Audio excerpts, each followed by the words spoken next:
I hear the chopper. All right, that's my ride. Hey everybody, Rob Nelson here. I'm in Namibia. This place is awesome.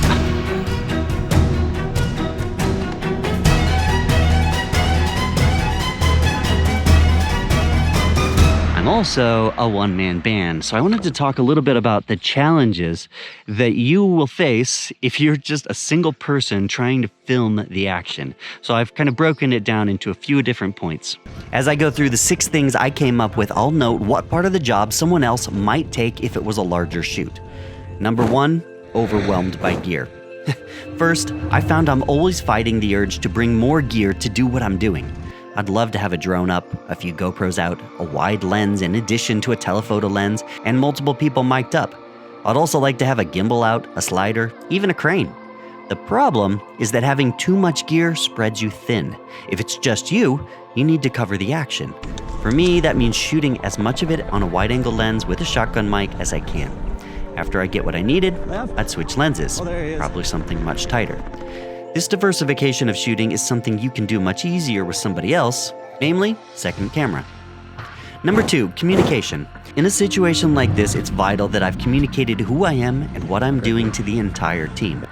I need to set everyone at ease given some of the more dangerous things on this shoot. I needed to let everybody know that while I wanted to stay invisible and low profile, I also needed to be given priority when the action was happening so that I could get the shot. In a larger production, a producer or an assistant producer would likely have done some of this communication. This time, just me. 3, logistics. In tandem with that, I should mention that much of the logistics fall on my shoulder. Making sure I get tickets, taxis, accommodations, food. In this case, I was very fortunate. Martin and Ushi here with the Max Planck Institute did take care of much of that.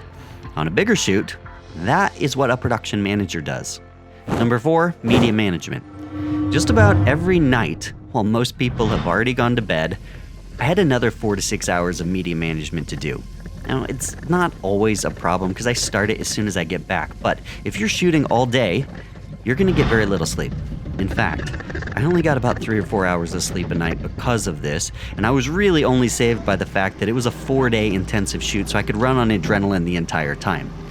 On a bigger shoot, you might bring somebody just for this job. In particular, a media manager. Number 5, shooting to a story. Now here's the hard part. If you're just the camera person, you risk losing sight of the bigger picture. Got the helicopter up over there.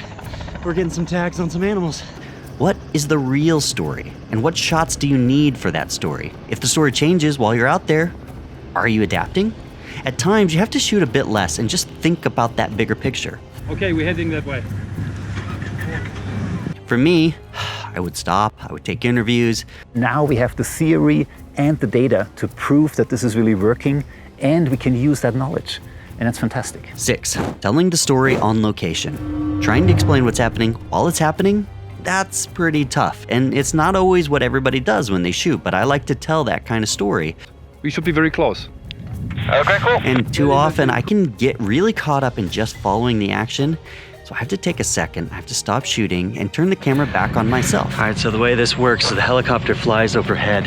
I concentrate on talking about what's happening. We just came up with a really lovely plan. There was too many people in the helicopter and the car, so they left me out here at the watering hole by myself, where we saw elephants yesterday. And these are the things that help tell a bigger science story in an engaging way later. Oh, that was exciting. Finally, trade-offs with a photographer. Now, there really is no job for this, but I thought I should mention this because it was actually really fun and at the same time kind of challenging to work with a National Geographic photographer. In other words, somebody doing kind of like what I do, but in a totally different medium. For me, that meant Sergio here. He clearly wanted shots where there was no other camera people in the shot. So I would have to coordinate with him so that I could get what I needed and he could get what he needed. As an example, say when he was shooting drones and shooting aerials, I was able to wear a chesty, a little GoPro on my chest, and wash down the backs of the elephants. I think it's a cool perspective, and I just made sure I was conscious not to let the drone see my chest. At other times, I'd back up and I'd shoot with a long lens as he was close. At others, we'd just coordinate to shoot over each other's shoulder so that we weren't in the shot. At other times, I just throw a camera on the helicopter pilot, let him do his thing. So those are just a few of my thoughts filming as one-man band here in Africa. There's different challenges all over the world when I go. For those of you who have done this, I would love it if you could leave your comments down below. Let others know what you think are some of your tips, your challenges, things that you would suggest, because obviously I couldn't cover everything here.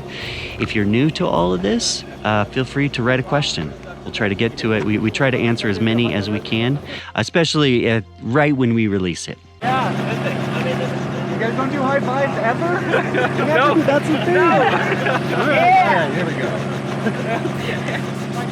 Oh, and a big shout out to all of our patrons who are allowing us to spend a little bit extra time doing these tips and tricks, teaching people how to do kind of the stuff that we do. It's an evolving process. All right, we'll see you in the next video.